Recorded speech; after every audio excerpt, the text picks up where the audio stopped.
Hello, my name is Dr. Jason Williamson, and I'm next up on the Prosperity Online Show. And we're going to be talking about the second mile: proactive ownership, exceptional service, collaborative engagement, and continuous improvement. Next on the Prosperity Show.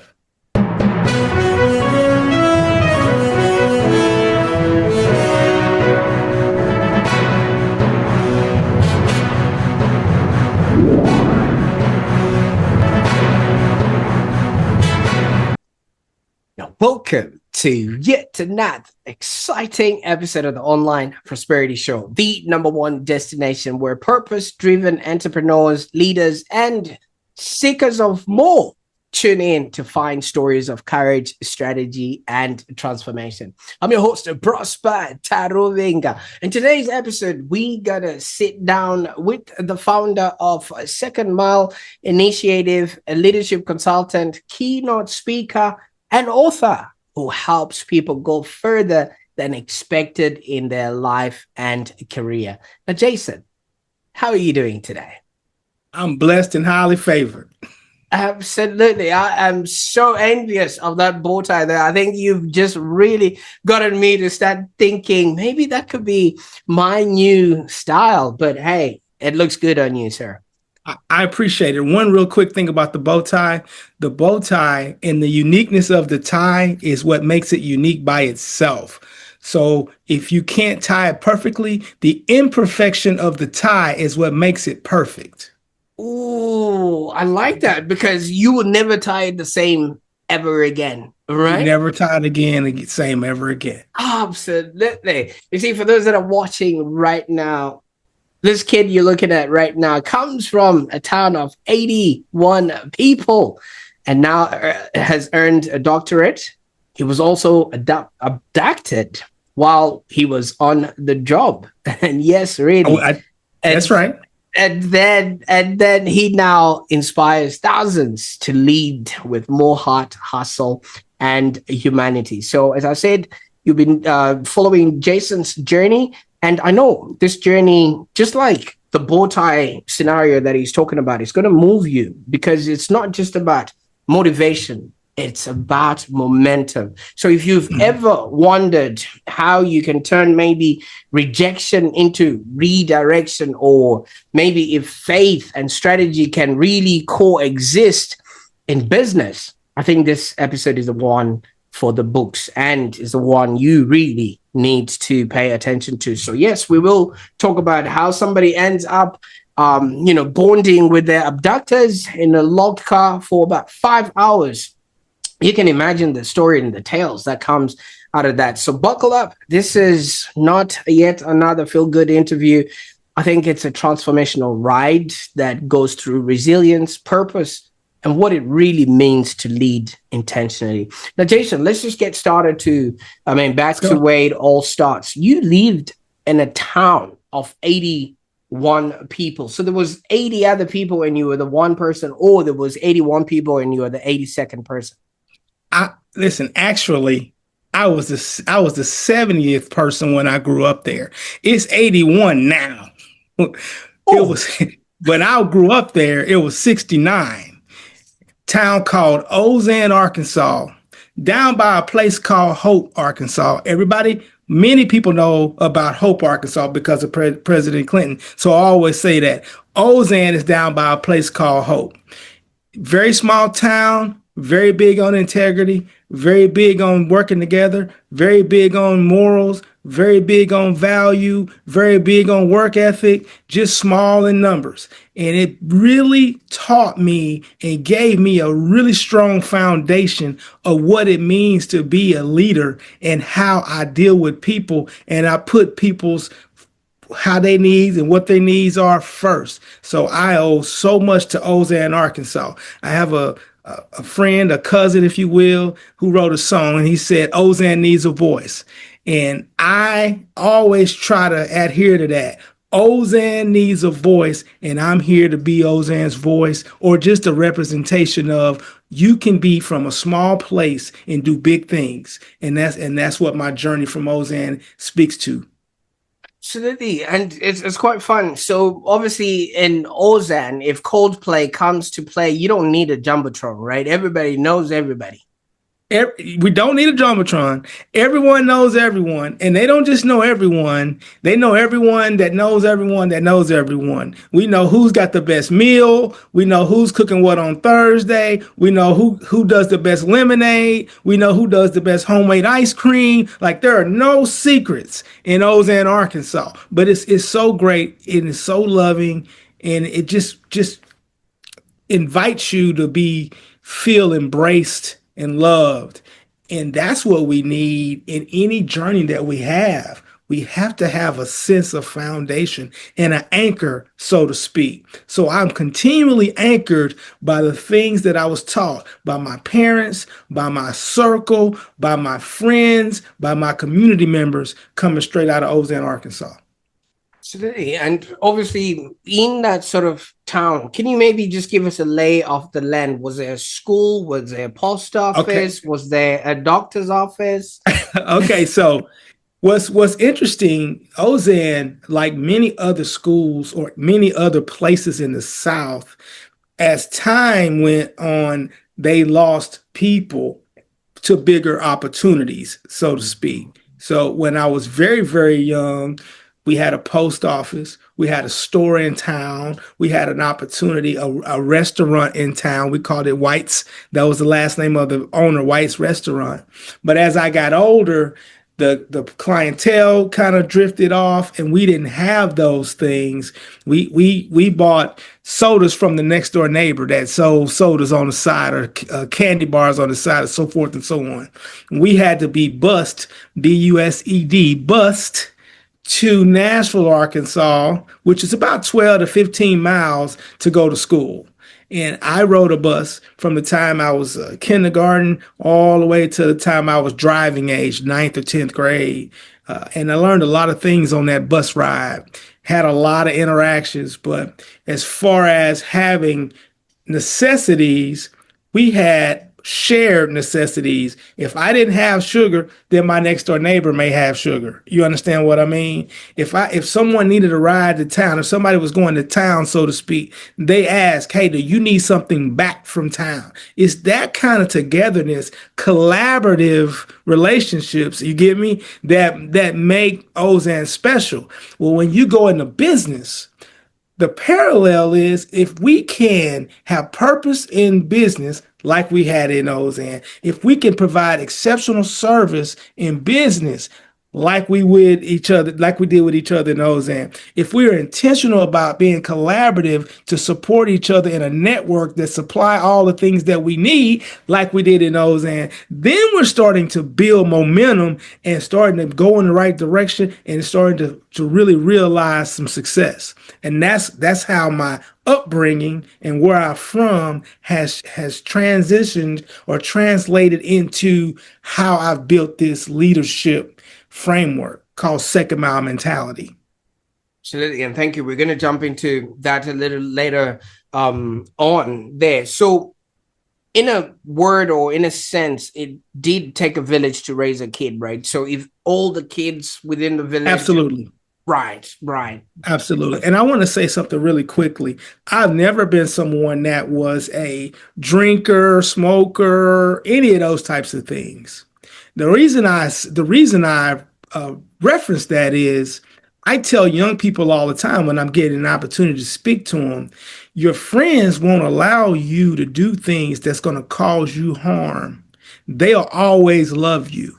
And that's what I can say about my friends from Ozan, Arkansas, my family and my friends, which sometimes you can't tell the difference. The Bible tells you that a brother is born for adversity, right? So I'll say that all this time that I've been on this journey, I've always had the support as I've rotated back home. Hey, we got love for you. Go do your thing. We're behind you. We support you. And that's really the fuel that continues to elevate me forward, knowing that this journey is just not Jason Williamson's journey.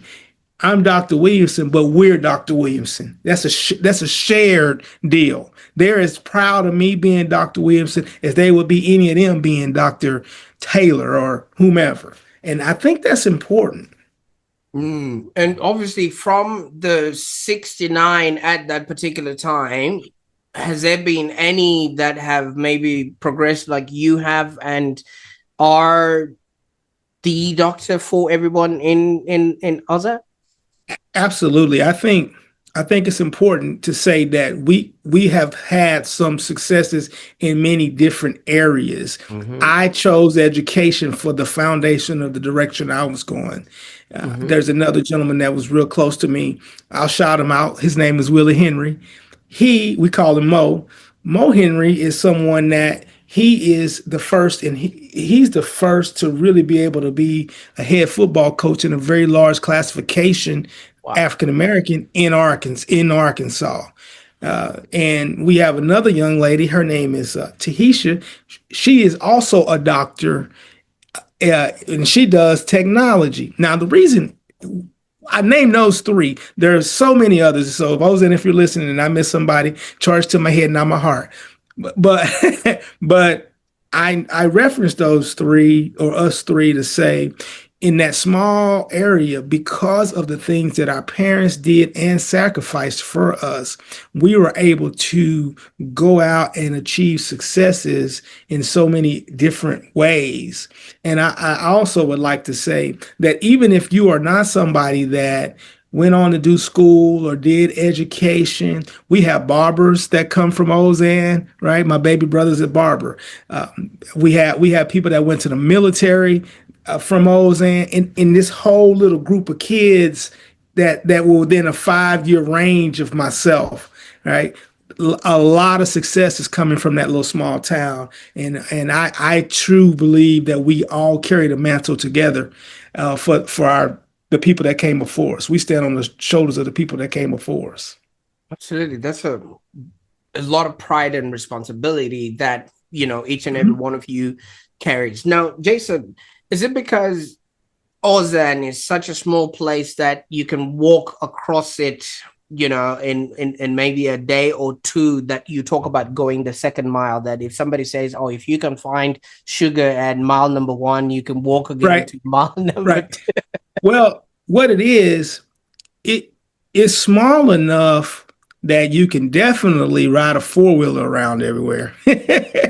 And the second mile though is the spirit of the second mile is understanding that we watched and seen examples of people that had to go the first mile. And in the first mile, we found things like the job description, struggle, sacrifice, um, being frustrated, or any of the adversity or any of these things. And what we learned is in order for us to be successful, we had to go over into the second mile, go beyond the expectation to reach excellence. What does that mean? Example wise, I'll give you a specific example. When I was 11 or 12, my mother took me to a bean field where we picked purple hull peas for money. The first mile was going out there and actually picking the peas. The second mile came when I understood the importance of giving my all and all my effort, no matter how much money was on the table. It was going out and doing the very best that I could do above what they were asking. If they were saying, hey, we need you to pick 2 bushels of beans or peas today, then I needed to try to get to 4, because the estimation or the expectation was 2. I needed to get to 4. What does that mean? Wherever you set the bar at, you have to go beyond that to reach what is truly excellent, because everybody is doing 2, which makes you average. And average does not make you elite. And elite does not separate you from your peers and or your competition. You know what I like about that, Jason? Not only are you saying this, but you actually embody this. I mean, you could have just worn a shirt, but you took the second mile and put a bow tie on, because Right. that showcases that you're willing to do not just what is a ordinary, because you're right. In life, what is the standard is expected. But if somebody Mm-hmm. does a little bit more, then people will be like, oh, okay, that's something. Mm-hmm. It's like everybody might be on the same flight to Arkansas or America or wherever. Some Right. people are sitting in coach, but there's other people that paid a little bit more that are sitting Just in in business first class. class, and they're Mm-hmm. having a little bit more bigger bags of nuts. And That's everybody else in right. coach just thinks, oh, wait a minute, what's going on? Doesn't mean they're going to arrive earlier than anybody else, but they just did a That's little right. bit extra for them to enjoy a little bit more. I don't know. Am I getting you correctly? And What I like about what you just said, what is it's in life, everybody's taking the same journey. Like on that plane, we all gonna have bumps. We all gonna have turbulence. We turbulence. all gonna have, you know, people that serve us opportunities, and we're all going to arrive basically at the same place. You're born, and then we all arrive at death at some point. The question is, are you going to do the things extra to put you in a class that allows you to enjoy that ride a little more? And Mm-hmm. that's a great example of what you said. And that's what the second mile does.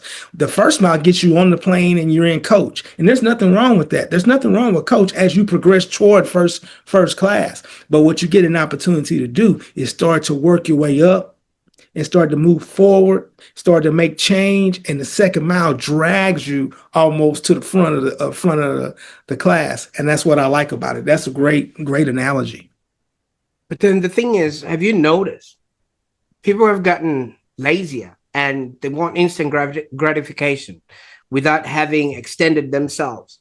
And the difference between coach and business class, I don't know what it's like in America. It's just a little curtain, literally a little curtain, and it's a whole different world in there. The That's nut right. bags are bigger, the champagne never it keeps flowing, and The they seats are fluffy your bigger. pillow.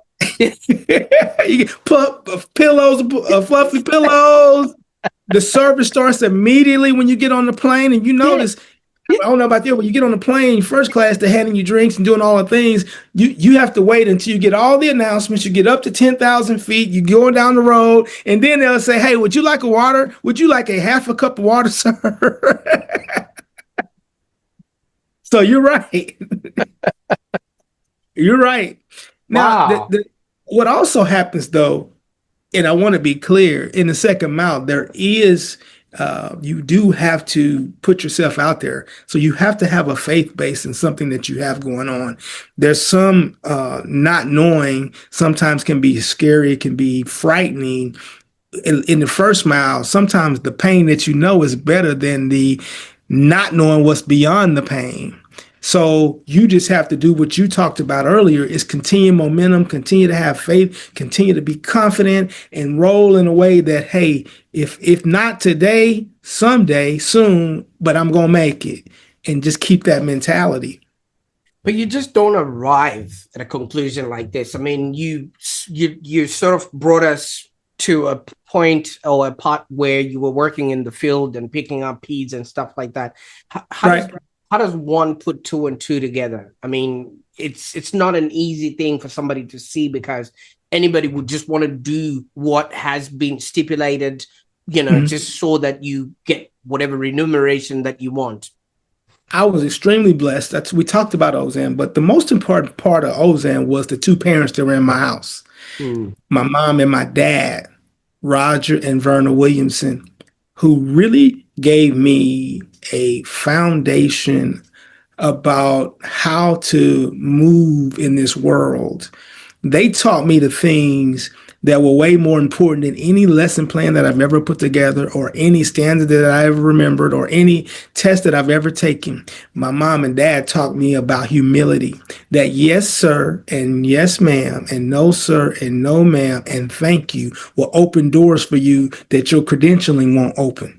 And it'll definitely keep you places if you got good character that your talent may not be able to make you stay there. So sometimes your talent can get you there, but your character can't keep you there. Well, I learned that in my household.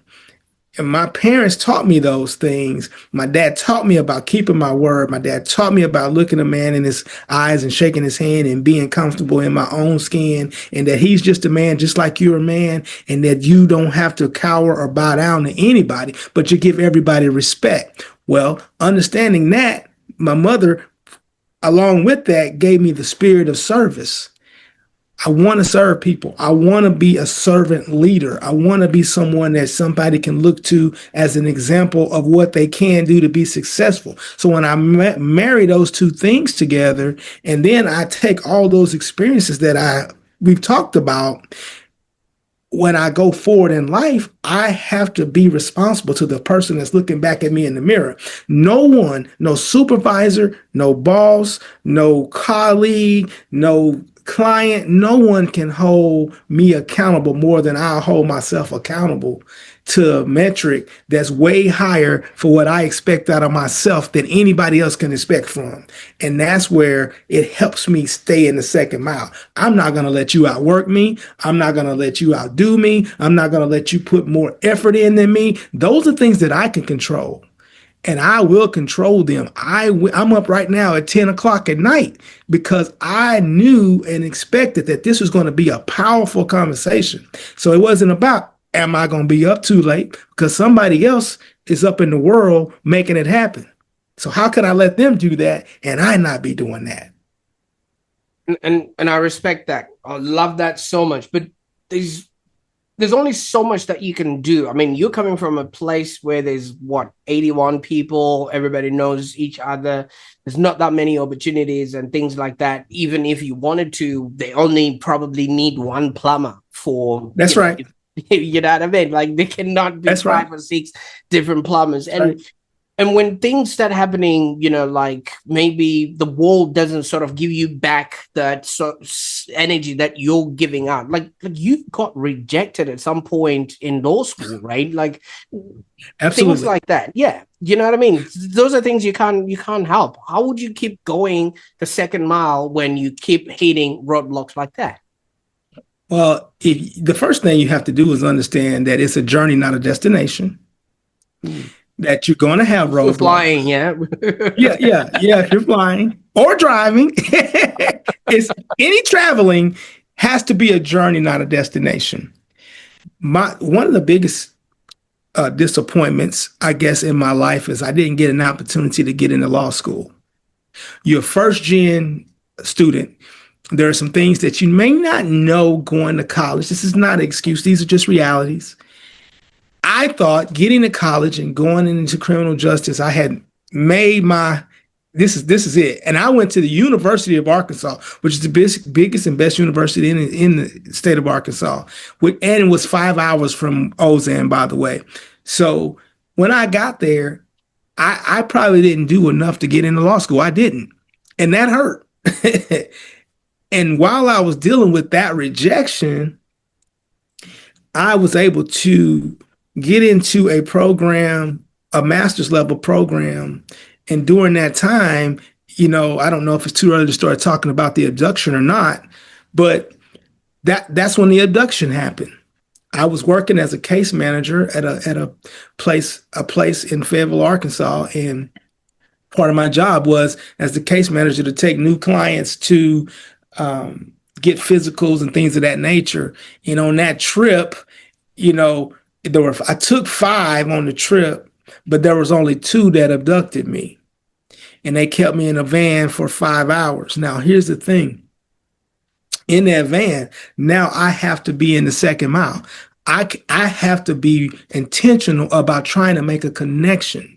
Connections happen in the second mile because of my background, because of my training, because of the servant leadership, because of the spirit that I had learned growing up. I was able to make some connections with those two young kids. They were 16, 17 years old.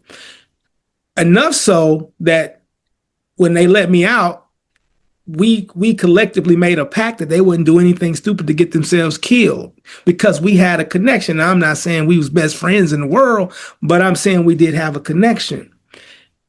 So I'm dealing with that. I'm dealing with the abduction. I'm coming out of that. And then I don't get into law school again. And it's like, wow. But as God would have it, his plan was different for me. I had an opportunity to get into college athletics. And when I maneuvered over to college athletics, I was able to start learning things about leadership, about being in charge of people, about being in charge of programs. And I started to build the business side of this second mile mentality concept.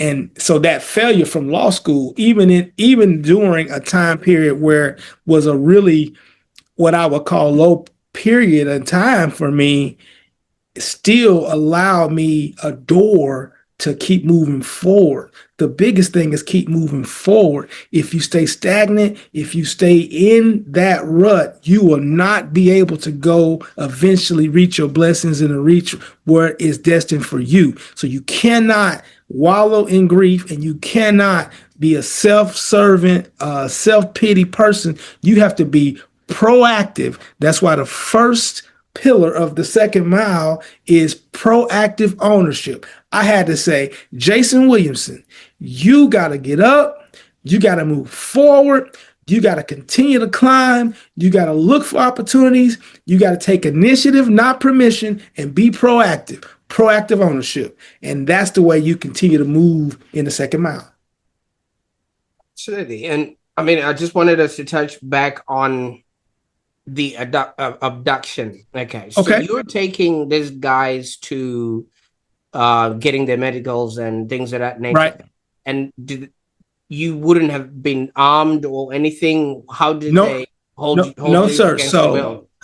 So as a case manager, and really, and I don't want to call the company out because I don't want to bring any negative publicity to the organization, but we'll just call the organization Company A. Right. Yeah. Well, Company A at the time was where kids came to like a group home setting. They had been in the state juvenile lockup. Juvenile, Now yeah. they come to the group home setting to stay 3-6 months before they get transitioned back to their houses and their homes. So part of our job was to get them reacclimated into society. And specifically my job was to help them with student services activities, to help them with education, to help them with reacclimating into school systems and all those different things. And we did physical training activities. So it was our position that we needed to get them checked out, get physicals and those things, so we didn't have something bad happen. And to that point, we didn't even have anything in place that required multiple people to go because we were just, you don't know until you know. And so that's what happened. December 28th, 1999. Got in a van, got those 5 gentlemen in the van with me, went to the facility to get the physicals, came out and got into the van. As soon as I got in the van, there was a violent attack on me, and they overpowered me. It was 2 of them. But here's the really good thing about it. There was 5 people in the van, and 3 of them got out and made the right decision and didn't participate. Now, some might say, well, they didn't help you, but you know what? They didn't add on to the situation, and they made a good decision, and they strayed away from making that life-altering decision that those other 2 made. And I was proud of them, and I told them that when I did get a chance to come back, I said, man, I appreciate you guys making the right decision. So that's what happened with the abduction. Absolutely. And you obviously had to manage that situation, even though you were the hostage in that particular situation for your own survival. And yes, sir. I can put that to leadership. Like literally, when things start happening to you as a leader, you need to be able to diffuse the situation to make sure that parties involved. Absolutely. So when you're a leader, it may not be an abduction, but life happens. Or you should see my team. It is an abduction.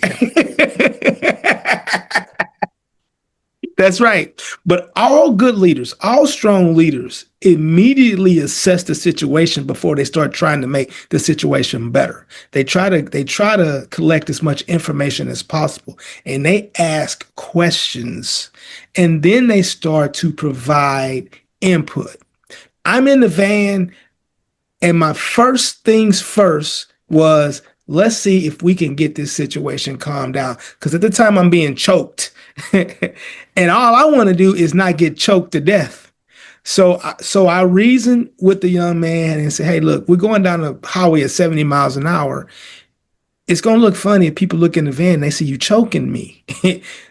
I'm not jumping out. Can we just not be getting choked?" So that's number one. What did that tell me? That told me that they made a bad decision, but they weren't evil people. I didn't feel like their intent was to kill me at that point. So I let some time pass by. So that's the first assessment. Let some time pass by, and I started to make conversation, small conversation, small conversation, small questions, small things that we could agree on. And then once we were able to agree on, then I tried to appeal to what their sense of responsibility it was for themselves. And it's not much different when you're in a company. You, as a leader, got to make connections. You got to ask questions. You got to appeal to the people that are working with you, that they have a sense of buy-in. I needed those two gentlemen to understand that their safety was as important to me as my safety was to them. It was a we thing, not a me versus you thing. And that was sincere and authentic. And people understand authenticity. So if you're a leader and you could be vulnerable enough to expose yourself to the people that work with you and make connections through authenticity, then I'll tell you now that your end result can and will be positive. And that sort of momentum, I mean, obviously it was hostage negotiation on your own part. It was like literally writing your own letter to the teacher to say, please excuse Jason because he's Right. not feeling well today. But You that feel it hostage, with me. That's right. That's exactly right. that hostage negotiation, you're obviously driving. It could present dangerous for the both of you, but you managed to obviously get out of that and stuff like that. That is what you now help people with, right? Building that momentum. Like you said, it's small questions, small steps. That's right. Had you blown out of proportion, they would have also escalated the whole thing. Absolutely. And you would have probably been not Y2K compliant since this was in December. 100%. We definitely been having a conversation with a bow tie on, looking real good right now.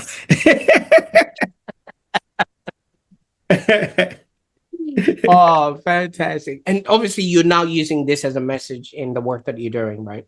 I do. And I try not to, I shared that with you. It's not something, this is the first podcast I've ever shared that on. I don't know why you got that out of me, but great job to you. But what I do want to do is, because it's important to me that I don't want, if you notice, I was very particular about protecting the company I was working with, because I don't want them to see any negative press for them. I was very particular about making sure I didn't mention the names that did this with me or to me, because I've forgiven that situation. I don't hold hard feelings. I wanted to move forward. But you are correct. I am able to help people with crisis intervention, conflict resolution, connections, team building. I talk about having a purpose. I had a purpose in that van. I talk about being able to advocate. I advocated strongly in that van. I talk about communication. Communication was a very strong piece for me in that van. And I talk about empathy. I call that my pace. There had to be empathy in that van. I had to empathize with the backgrounds that got them in that position to make them feel like they had to make that decision. I used all of those things to make those connections, and it ended up positive for me. And I know if people give me an opportunity, I can teach them how to do that. I can walk them through how to do that. I can work with them through scenarios, real world scenarios to help them move and train people how to do that. And that's what we need in all leadership. If all leadership was about purpose, about advocacy, about communication, bring transparency through communication, and about empathizing with the people that they represent, how much better would this world be? Absolutely. And so many people just want what's working for them and not Mhm. necessarily, how it looks like in the other person's shoes and things like that. But I'm just thinking, did you stay with that job or you decided, Well, as luck would have it, I stayed probably another 6 months or so. I needed to finish that out. I needed people to know and understand that the job was not something that they had to be afraid of. If I leave immediately, it sends a message that this may not be a place for people. And the mission at that particular job is a strong mission trying to help young people get reacclimated in. So I stayed about 6 months and then I left and then I finished grad school. So I only spent about 6 months about a year in the town, but I only about 6 months not working with that place. And then I was gone off to college athletics. absolutely. And what was it like now, obviously, without any threat of being choked? It was great. Hey, listen, so for there were still kids there that I had that had been there prior to, and they showed me so much love. And Mr. Williamson, well, Mr. Jason is what they call him. Mr. Jason, we're so sorry to happen to you, but it's all good though because there's a message in everything for everything. Well, there's a message in everything for everybody, and I'm glad that my experience there has been able somebody can see that and move forward on that. So that's good. Absolutely. And at some point, you then became high school principal. I Uh, did. I Obviously, did. now working with kids that at least wouldn't strangle you, but would Right. But no hide. strangling. No strangling. So my time as a high school principal, oh man, that is some of the most rewarding experiences that I had. I've done it all, not just high school principal. I taught in the classroom. I coached. I was an assistant principal. I was a testing coordinator. I've been an athletic director. I've been a building principal. And one thing that I can say is when we put students first and we focus on their learning and we commit to supporting them and try to grow, then we can make change for those students. And that's a really exciting thing. That is something that is going to always be near and dear to my heart. I'm always going to be an educator, no matter what I'm doing. I'm always going to be willing to help people. I'm always going to be willing to try to give them some information that can make their experience a better experience. And it is not an accident that I became a high school principal. When I was in the fifth grade in Nashville, Arkansas, which is what the town that I went to school in was Nashville, Arkansas. I had a young man by the name of Arthur Tucker. His name is Dr. Tucker. He was my fifth grade principal. He was the first African American teacher and or administrator that I had and that was in the fifth grade. And then in the seventh grade, I got a African American male coach, and he coached basketball. And then in the 10th grade, I got an African American social studies teacher. And so what did I do? I grew up and I was a social studies teacher that coached basketball and became a principal. Now that's not that's what happened. That's Mr. Tucker was the principal, Coach Green was the coach, obviously, and Mr. Wilson was the social studies teacher. Now think about how powerful that is and what that means when I had an opportunity to see those professionally, and then later on that became something that I became. I don't think that's an accident. Because representation matters. Because Oh, when it absolutely matters. one that looks like, and I now feel like that now has become your mandate because you had arrived. You had literally left everything else that could hurt Mhm. you, kill you, strangle you. You went into retirement, but that wasn't enough. You just wanted more by becoming an entrepreneur. Like that's a big strangler in and of itself. That's exactly right. And I tell you, my prayer was that I was able to extend my territory, to grow my territory. You know, when I was a coach, I was affecting 12 people right on a team. When I became assistant principal, I was affecting half the building. When I became principal, the entire building was depending on me. But now I want the world to be the building.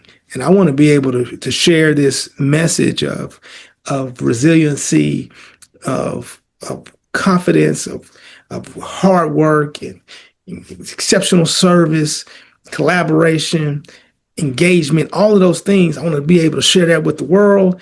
And most importantly, the second mile is biblical. It came from Matthew 5:41. If a person forces you to go 1 mile, go with them 2 miles. And I think what I'm doing, I believe what I'm doing is I'm sharing the word and I'm sharing that spirit. And hopefully I'm doing what God's will is for me right now.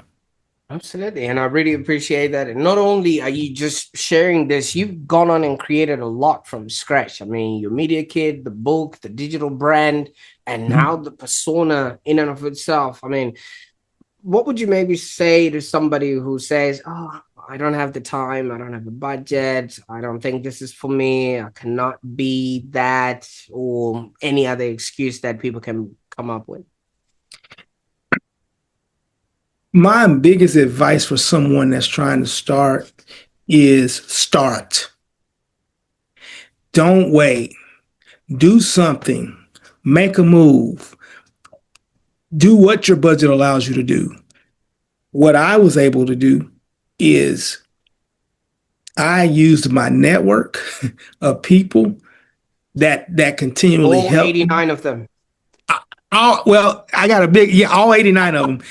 Bigger than that network, though. This is that go to college and build from their network. But you know, if I'm on this podcast with you, this podcast doesn't cost me anything. Most of us have a cell phone. Now, I'm not on a cell phone, I'm on a computer, but even if you just have a cell phone, you can get on a cell phone and get on a podcast and start to build your brand with people. You can do a YouTube, you could do a TikTok, you could do a Facebook. If I'm just talking speaking, but whatever your genre is, you can start with what you have to move toward what you need to get where you want. But if you don't start, then you can never make it there. And I have not arrived to the point where I can't use advice, where I can't use opportunities, where I can't use platforms. All these things will only help grow my territory and my footprint. But I had to start somewhere. I promise you, if you saw the first media kit, you say, whoa. I can't imagine. But Right? the bow tie If was you there saw at least, right? the bow tie was there, but the media kit was not. Well, because I just didn't know how to do those things. So it took hours of YouTube University taught me a lot of things. I never worked with Canva. YouTube University told me to build my media kit in Canva. Wow. So what you see is a Canva template. But it looks nice. No, right? Yeah, no, it does stand out. You know, at the end of the day, so many people look at things in front of them and they look at the wall instead of trying to see what's sort of on the side, and that's the reason why so many people don't go further. All right, but what has been the biggest highlight or maybe the biggest surprise? Because you're coming from education where everything has a curriculum, everything is set like that. They school terms, Right. You know what I mean? You know, kids come in at a certain time, they leave at a certain time. Right. Well, there's detention or whatever it is. I would know best because that was my favorite part of school. Me too. All right, but It, what has been, because entrepreneurship is basically you showing up, like you said, you knew nothing. It was like starting from scratch. What right. was that for you? The biggest aha for me Mm, was accepting help and not being too proud to accept people's help. mm, What do I mean? Well, I had the media kit, but I didn't have a website. I didn't have the money for a website. That was out of the question. But I also wasn't asking anybody for any help. I'm going to do this on my own. I'm not going to be out here begging. I'm going to make this work. I'm going to work out work. Well, no, everybody needs a team. Everybody needs help. And there's nothing wrong with that. So what happened? I got a phone call from a fraternity brother that said, Jay, you need a website. What's your address? Gave him my address. Didn't realize why he wanted to add my address. Open it up, $500 check. Take that and put that on a website. oh, I wow. call him, Benny, what are you doing? Hey, we're not even talking about that. I believe in you. You need some help. You're not going to ask for it. I'm going to help you. Another fraternity brother calls me, Jason, your lighting is bad on your videos. Your lighting's not good. Your message is good. I know you. Your messages are going to be good. What's your address? Give him my address. What shows up in the mail? A photo booth. My lighting's not bad right now, is it? Oh, no. because someone said, "Hey, your lighting's bad. Let me help you with that." Um, Another fraternity brother. Hey, you need some marketing. So he built his company, Narrow Edge Innovations. By the way, if anybody's looking, Narrow Edge Innovations. He built the website and the marketing and the CSMs and the landing pages. Now, everybody's not a member of Kappa Alpha Psi. Shout out to the Noops. And they may not have those fraternal networks. But the reality is you have someone in your phone that can help you, that can do what you don't know how to do. So my biggest epiphany was, and my biggest aha was, hey, don't be too big to accept help. Don't be too prideful to accept help. Meanwhile, work while you're accepting the help. Mm, So this is not somebody come in and do it for me. They don't say these things to me unless they already seen that I was working and I was grinding and I'm moving and I needed some help to get to the next level. And the last thing I'll say on that, I spoke for free. And I mentioned for free because some people don't want to do anything for free. They only want to do it for money. But sometimes you have to do things to get your message out. So I went in and I spoke for free at an event last October.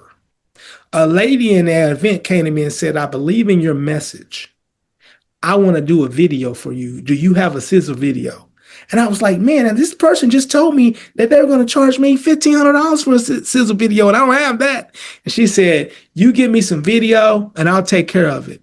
And brother, I don't know if you've seen it or yeah. not yet, but she put that together for me. Wow. See, okay. You're talking about piecing together and also working and doing the things while doing the second mile, because what you have are not just website, media kits. Those are like game, like championship type Yeah, products that right, you've got going on there. It's not like right. That's it's right. it's all second mile things like that. But there comes something that I've come across a lot of entrepreneurs, Jason, or people that are sort of getting started. They want to compare their day one to somebody's day number 100. Like somebody would watch this video right now and they'll Right. be like, oh my God, I'm looking at this guys. I mean, obviously we just met, but our work and everything else that happened before made this possible and is going to make it so seamless, even though we don't get to meet even later or in real life, but the energy that we're sharing is because of the work that we've done prior. So somebody might just look at this and say, oh, I can be like them guys, or I could wear a bow tie, or I could do something, and then it doesn't sort of work like this? And then how do you maybe stop comparing yourself to others? Maybe you get to big stages or podcasts like this or things like that, and Right. make it thwart your growth. What I like about what you said is this, and this is another epiphany aha for me too. The next person's journey is not my journey. I have Mm. to run my own race. I can't be Eric Thomas in 5 minutes, right? But Eric Thomas started somewhere. So I got to start my somewhere and I got to work my own way. I never be above someone giving you advice. Never be above trying new things and working on new things, but understand that everything you do is not going to work perfectly, but with everything you do is an opportunity to learn something new and move forward. So I say to people that are just starting out, that want to be entrepreneurs, that have a little apprehension, you're going to fail because before failure, right? Success only comes after failure in most cases. The guy that did Kentucky Fried Chicken didn't even open Kentucky Fried Chicken until he was like 60, Mm. right? So don't allow failure to be a deterrent. Embrace failure as an opportunity to move and propel yourself forward because with failure comes understanding. And in those end, we say what's understood don't have to be explained. Absolutely. Now, you see, this becomes a way of life. This becomes a way of being. I mean, just looking at you and hearing you story, your life, talk, your life story and your experience have made this possible for you to have this aha and epiphanies and things of that nature. And some people might not have the sort of exposure that you've had, but you've managed to bottle this and you're putting it together in a 90-day sort of devotional Right. work that people can follow through. Tell us about the second mile encouragement and how people can get a hold of the book. So I wrote a second mile encouragement, a 90-day devotional. The story behind that really quickly is I wanted to get into the speaking space. Many people told me I needed to write something. I said, I just wrote a dissertation. That don't count. But anyway, write something that could be published. And I was sitting in my room and having a conversation with God. He said, look, if you'll write it, I'll give you the words by December the 8th and all of these things. And long story short, I landed on a devotional. I wrote the devotional basically in about a month and a half. And what I was able to do in that devotional was have a real conversation with the reader that says that you're going to go through some things in life, but I want to encourage you every step of the way because I want to use some real world examples, some real stories, some real anecdotal stories that describe life and how we live it. And I want to tie in scripture and reflective opportunities. So it's 18 weeks. It's 5 days a week, Monday, Tuesday, Wednesday, Thursday, Friday for 18 weeks. Why is it 18 weeks, Prosper? I'll tell you why, because I'm an educator and that's the length of a semester. so so you out there in the education world, you're listening to this and you want something that you can read for a semester, 5 days a week to give you fuel and encouragement. Second Mile Encouragement is for you. You're in the work world and you need something to get you through from August to December or whatever it is. Second Mile Encouragement is for you. Each week has a mind of its own. So, for example, the first week is called You Are Not Alone. That means all 5 entries is telling you you are not alone. And then I use those stories to bring You Are Not Alone to life. Each entry is about 250 to 350 words because I wrote it so the males in this planet that have the short attention span like myself can still enjoy it with their wives or their significant others. And it could be a collective thing if they want to. You're only going to spend about 5 or 10 minutes max with that. And then you're going to reflect and you're going to move on. It's a feel good story. You're going to like some of those stories. Many of those stories come from Ozan, Arkansas. One of my favorite story is about my grandmother growing up. She did peach preserves. I don't know if you know what peach preserves are, but my brother, if you've never had them, oh, I'm sorry for you, right? But they take these peaches and they boil them down and they candy them and they put them in these jars. And when you put them over some hot biscuits, it's unbelievable. But what that message was in those peaches is sometimes God uses these trials and tribulations that he puts us through because he's boiling us down so he can build us up into something that's a fancy meal, right? I'm paraphrasing now, but and that's how all of the second mile encouragements work. You get a story, you get an antidote, you get a reflective opportunity. And you can find it on Amazon. It is on Amazon. Or you can go to my website, iamjasonwilliamson.com. And you can, on that website, you can download a preview and it'll just ask you for an email address. We won't spam you. We're just trying to make sure we get you connected. And the link is also there on my website to purchase it. Absolutely. I'll make sure that all those links are in the show notes below and ensure that people start this 90-day devotional. Now, you got me started on these peach preserves. Do they need to ferment, or how long can they then stay after you've okay, so here's what happens. The process is when we peel the peaches and cut them up, right? She boils them down. She boiled them down. Then she adds some sweetener to them, but they're essentially cooked, right? You're cooking them, and when you put them in the jar, they last through the winter because we eat them through the winter, right? So, yeah, it's great. So what I'm getting from that, Jason, I mean, obviously, so many people show up in the first mile, and they are just the peach that is on the tree. And that's right. Once that peach is not peaked, it's going to drop and it's going to rot.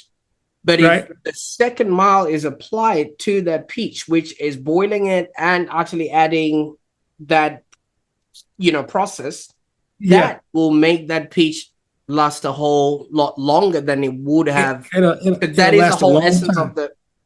That's right. And man, I need to hire you. So that is a great example of the whole second mile concept. There you go. It's all goes. The whole second mile concept is, that first mile with the peach is just going to the peach and picking the peach, right? But if you don't do anything with it, then and the struggle is in picking peaches. You probably don't know about this, but they have this fur and it makes you itch really bad. All right. Yeah. So that's that struggle in the first mile.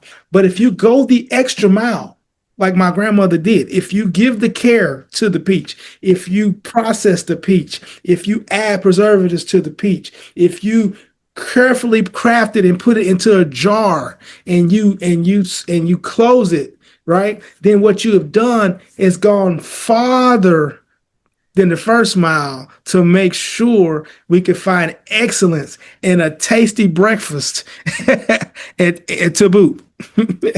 Throughout the winter and everything else. Now, Jason, I can't thank you enough for the time that we spent on the call today. I mean, I keep repeating that your journey and everything else. That I believe this journey now, where we are, this was the first mile. What's next? Right.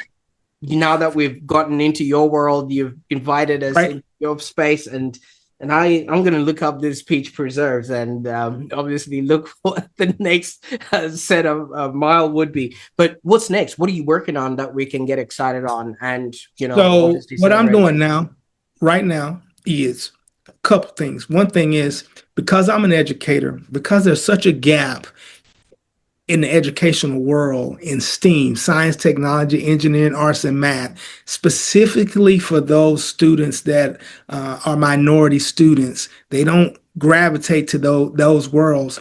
I have created a resource that people can all over the world access, and it's 28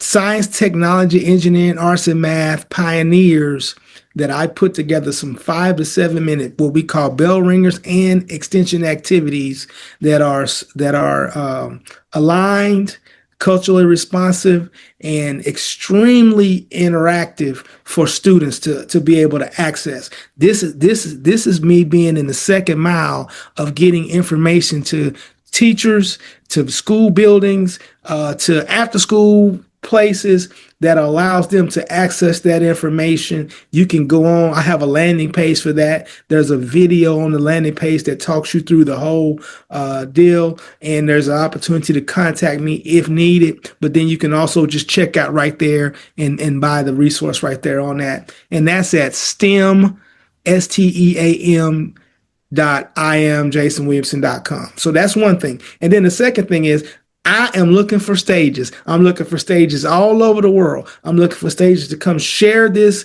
second mile mentality with you. The four pillars of it: proactive ownership, exceptional service, collaborative engagement, continuous improvement. I want to be someone that can come launch your business, come launch a meeting, a retreat, business retreat, a leadership retreat, any and all the above. I want to come and I want to share these stories, and I want to give you the tools to be successful so you can move in the second mile and achieve at levels that you haven't experienced before. Absolutely. And I can't thank you enough for ushering us into the second mile, Jason. Now, for those that are watching right now, if you felt seen during this episode at all, or if Jason's story really sparked something inside of you, that wasn't by accident. It was purpose. It was really, purpose meeting preparation, because his life story and his experience has brought him to where he is right now. And I think Jason just reminded us today that it's not about having it all figured out. It's just about going that extra mile, even when nobody's clapping. It's just me and Jason right now, but now we're going to be sharing our journey and our message to the world, and, even if the doors are closed, as we experienced with the the legal school that wouldn't take him in. That's leadership, just taking everything in stride. That's also faith, talking to people that could literally take your life away. That's momentum, getting past each and every one of those things. So if you are ready to start on your second mile, I encourage you to connect with Jason at IamJasonWilliamson.com, or grab this 90-day devotional in the show notes below. And trust me, I think it's more than a book. It is an actual campus with pages, that will show you from where you are to where you want to go. And if this conversation really made you pause, maybe smile, or rethink your path, I encourage you to share this episode with someone who really needs to hear this today. It could be your leader at work, or it could be, somebody that has just gotten into leadership and they're trying to find their way around. And if somebody has shared this with you, just subscribe to the Online Prosperity Show so you don't miss out on conversations like this, because in the next episode, we're going to be diving into ideas that will actually help you build a more meaningful existence, both online and offline. I can't wait to see what you will do with this information. And I can't wait to meet each and every one of you guys watching this and listening to this in the second mile of your life. Bye for now.